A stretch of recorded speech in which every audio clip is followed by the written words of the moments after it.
Seigneur, nous voulons te dire merci. Merci Seigneur Jésus pour la journée. Merci encore d'abord, Seigneur, pour la nuit passée. Merci pour ce jour que tu nous fais voir, Seigneur Jésus, ensemble. Car mon Dieu, c'est toi qui fais grâce. Tu fais grâce encore aujourd'hui. Merci encore, mon Dieu, pour tous tes bienfaits et pour tes bontés qui se renouvellent chaque matin. Que ton nom soit loué, Seigneur, que ton nom soit loué. Car oui, Seigneur, tu es bon. Seigneur Jésus, tu es bon. Tu es fidèle, tu es parfait, tu es juste. Dans toutes tes voies, dans tout ce que tu dis, dans tout ce que tu fais, Seigneur Jésus. Que ton nom soit loué, Seigneur. Que ton nom soit levé, Seigneur Jésus. Amen et amen. Aujourd'hui, on va parler en fait de s'approcher de Dieu, de venir à Dieu tel que nous sommes. Et venir à Dieu tel que nous sommes, c'est quelque chose dont Dieu a toujours voulu. Toujours, mais toujours voulu. Depuis toujours jusqu'à aujourd'hui et pour toujours. Parce que Dieu veut vraiment avoir une communion avec nous. On veut vraiment avoir une communion, vraiment vivre des temps forts avec nous. Amen. Et ce que je désire vraiment, au-delà de tout ce que nous pouvons penser, imaginer, même si Dieu veut nous bénir, parce que oui, Dieu veut nous bénir, Dieu veut nous faire du bien. Il veut nous bénir, il veut nous faire du bien, il veut que l'on grandisse avec lui. Il veut que l'on grandisse avec lui, il veut vraiment qu'on aille encore plus loin avec lui. Et c'est vraiment le plus important. Amen. On va aller dans Hébreux 5. Dans Hébreux 5, versets 1 à 3. Dans Hébreux 5, versets 1 à 3. Alors, qu'est-ce qu'il est écrit dans Hébreux 5, versets 1 à 3? On va aller ensemble. Dans Hébreux 5, versets 1 à 3.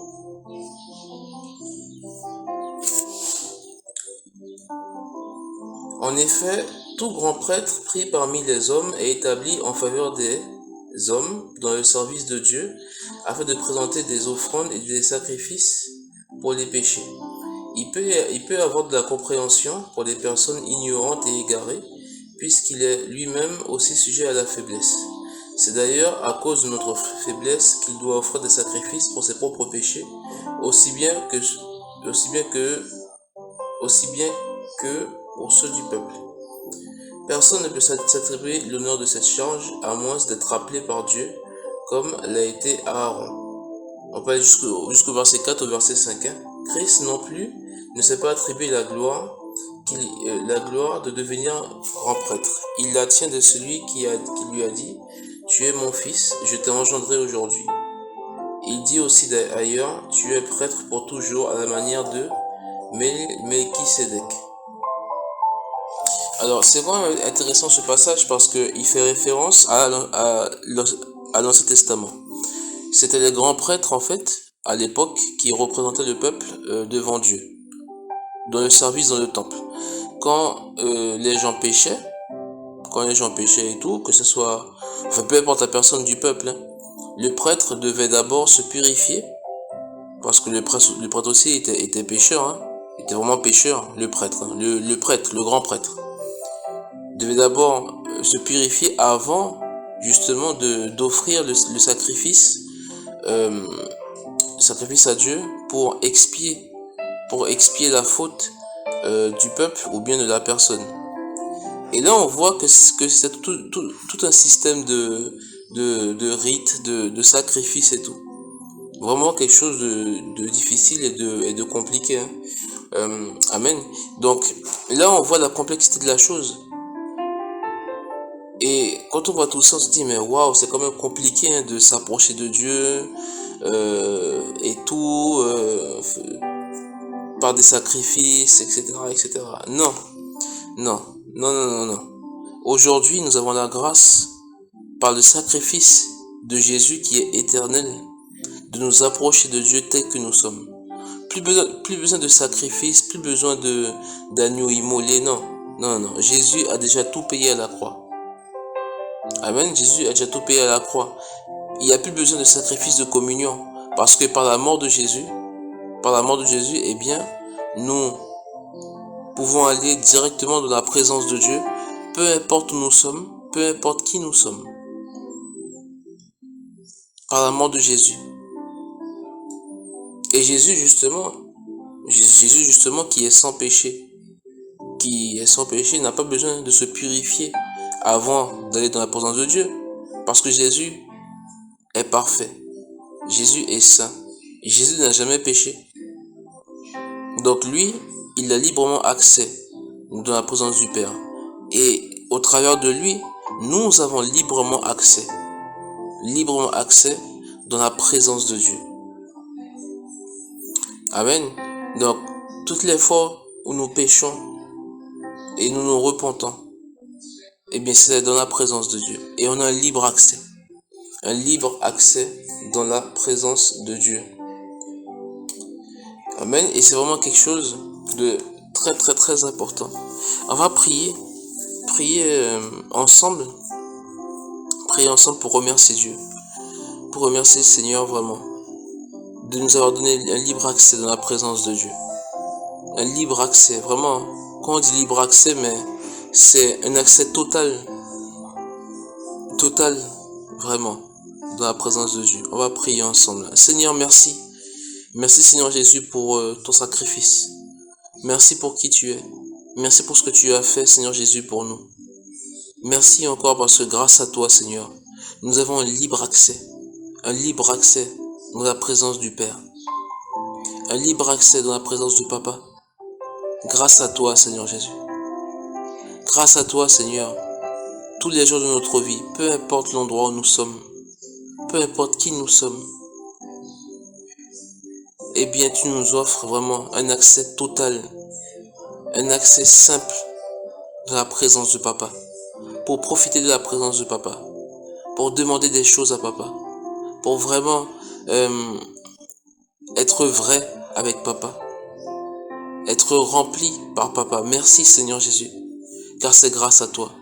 Que toute la gloire te revienne, que toute l'adoration te revienne, Seigneur Jésus, pour ce que tu as fait pour nous, pour le sacrifice à la croix. Seigneur, que ton nom soit loué, que ton nom soit élevé, Seigneur Jésus. Merci pour tout, merci mon Dieu. La Bible nous dit de nous approcher de Dieu avec une conscience pure. De nous approcher de Dieu avec une conscience pure, avec assurance et tout. Et ça, c'est un passage qu'on trouve dans Hébreux 4, verset 16. D'abord, on va lire Hébreux 4, verset 16.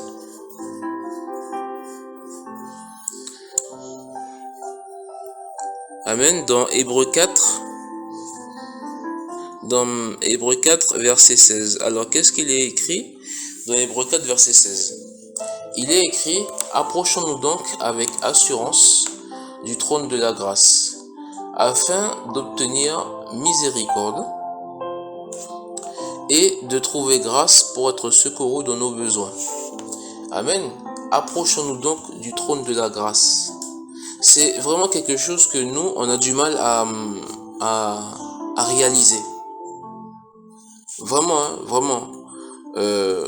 vraiment beaucoup de mal à réaliser. Vraiment beaucoup de mal à accepter d'approcher de Dieu avec un cœur sincère. D'approcher de Dieu, d'approcher en fait du trône et de la grâce. Parce qu'on a beaucoup de mal, beaucoup de mal à s'approcher de Dieu. Surtout, une fois qu'on a péché. Ou si on a fait quelque chose de mal, hein, enfin, peu importe, hein, on a du mal. Mais sachez que c'est ce que Dieu veut, que l'on s'approche de lui, mais par la foi. Dans Jacques 4, verset 8, il est écrit: approchez-vous de Dieu et il s'approchera de vous. Approchez-vous de Dieu et il s'approchera de vous. Donc mon frère, ma soeur, peu importe ce que tu as fait, peu importe qui tu es, approche-toi de Dieu. N'aie pas peur de Dieu. Si tu as péché, si nous avons péché, eh bien approchons-nous de Dieu. Ne restons pas comme ça. Ne restons pas éloignés de lui. Amen. Ne restons pas éloignés de lui. Ne restons pas loin de lui. Parce que c'est ce que notre ennemi veut. C'est ce que le diable veut. C'est ce que le diable veut. Il veut vraiment nous éloigner de Dieu. En nous accusant. En nous accusant. Les pensées viennent et nous accusent. Certes, le Saint-Esprit, vraiment, travaillons-nous. Amen. Mais vraiment, ne restons pas loin du Seigneur. On va prier ensemble. Sur les versets que nous avons lus, on va prier ensemble pour demander pardon. D'abord pardon. Si tu as péché, on va demander pardon ensemble. Et j'ai péché aussi, parce que nous sommes pécheurs. Tout le monde est pécheur. Parce que la chair, elle est pécheresse. Elle est pécheresse. On pêche dans nos pensées, on pêche dans nos paroles. Moi-même, je pêche.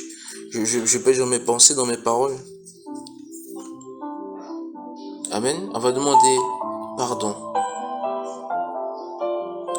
au Seigneur. Amen. Seigneur, tu vois nos vies, tu vois nos cœurs. Et nous sommes vraiment imparfaits, Seigneur Jésus. Vraiment imparfaits. Nous voulons vraiment, Seigneur, venir devant toi et te demander pardon. Pardon pour nos fautes. Pour nos fautes dans nos actes, dans nos pensées, dans nos paroles, dans ce que nous voyons, dans ce que nous entendons, Seigneur Jésus. Nous te demandons pardon. Pardon, Seigneur Jésus, vraiment, de tout notre cœur, Seigneur Jésus. Pardon. Aie pitié de nous, Seigneur Jésus. Accorde-nous ta miséricorde, Seigneur Jésus. Miséricorde, vraiment. Miséricorde. Car sans toi, nous ne sommes rien. On ne peut rien sans toi, Seigneur. Vraiment que ton sang vienne nous laver, vienne nous purifier, Seigneur Jésus, de toute iniquité.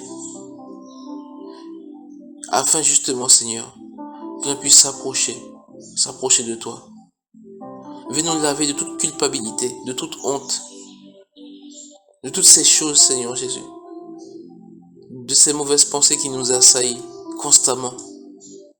Et que ta présence nous fasse du bien. Pose ta main sur nous. Pose ta main sur nous, Seigneur, que vraiment, Seigneur, que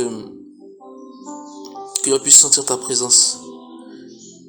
Que ta présence envahisse vraiment l'endroit où nous sommes. Que ta présence vraiment nous couvre, que ta présence nous remplisse, que ta présence nous fasse du bien, Seigneur Jésus.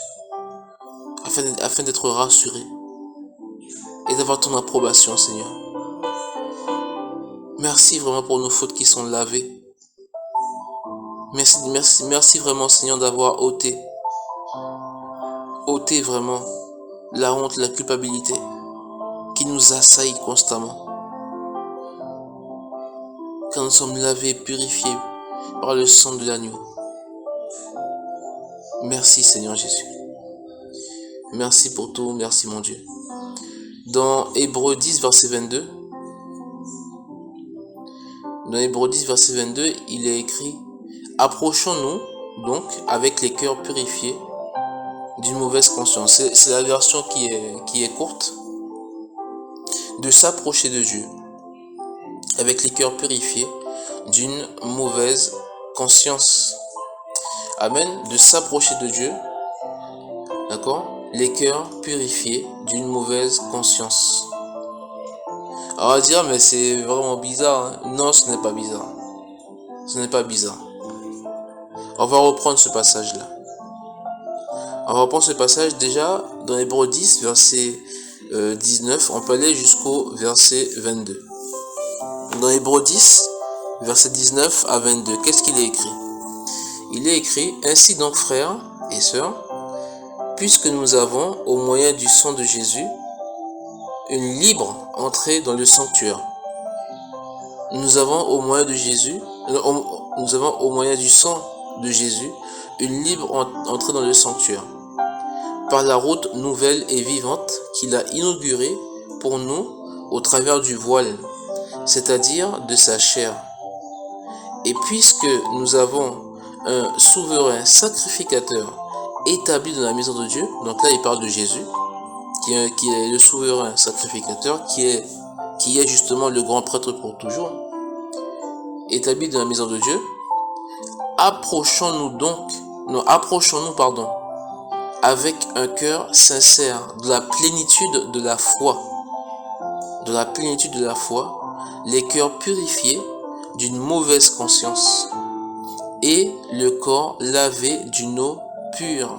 Amen, c'est un passage qui est magnifique. Et le corps lavé d'une eau pure. Et l'eau pure représente la parole. L'eau pure représente la parole. Et la parole est Jésus. Dans Jean 1, chapitre 1, on le voit. La parole est Jésus. Et le corps lavé d'une eau pure. Notre conscience purifiée. Purifiée vraiment. Les cœurs purifiés d'une mauvaise conscience, pardon. Amen. Dans la plénitude de la foi. Ça veut dire avec une assurance ferme que nous pouvons nous approcher de Dieu. Parce que justement, nous avons un souverain sacrificateur dans la maison de Dieu qui prie pour nous tous les jours. Jésus est notre avocat. Jésus est ton avocat devant le Père. Et justement, qu'est-ce que le Père peut refuser à Jésus? Qu'est-ce que le Père peut refuser à Jésus? Qu'est-ce que l'Éternel peut refuser à Jésus? Qu'est-ce que le Père peut refuser à Jésus? Rien du tout. Absolument rien. Donc, approche-toi du trône de la grâce. Approche-nous du trône de la grâce parce que Jésus est vivant. Jésus est vivant. Et il nous défend devant l'Éternel jour après jour. Le diable n'a plus aucune accusation. Il ne peut plus nous accuser. Quand on s'approche de Dieu, il ne peut plus nous accuser. Il ne peut plus rien faire parce qu'il n'a plus rien. Plus rien pour nous accuser. Plus rien.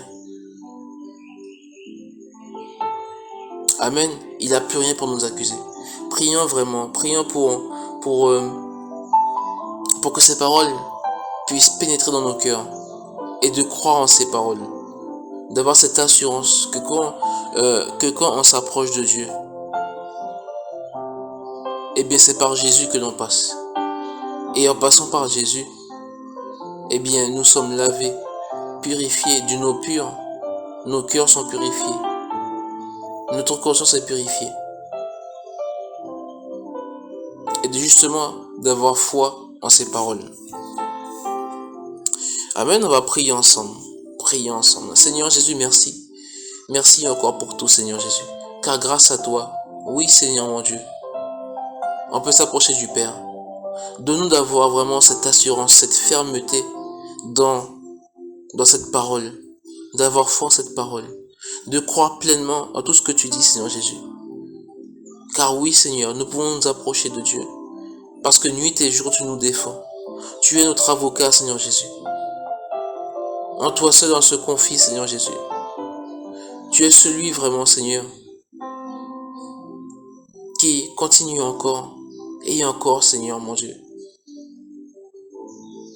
de prendre notre défense contre les accusations du diable. Car le diable ne peut plus nous accuser. En passant par toi, nos cœurs sont purifiés d'une mauvaise conscience. Nos corps lavés d'une eau pure. Seigneur Jésus. Merci encore, Seigneur. Car qui peut nous accuser dans le sanctuaire de Dieu? Personne. Personne, Seigneur Jésus. Que ton nom soit loué, Seigneur. Que ton nom soit élevé, Seigneur Jésus. Merci, Seigneur Jésus. Amen. Il y a un verset qui dit: qui accusera les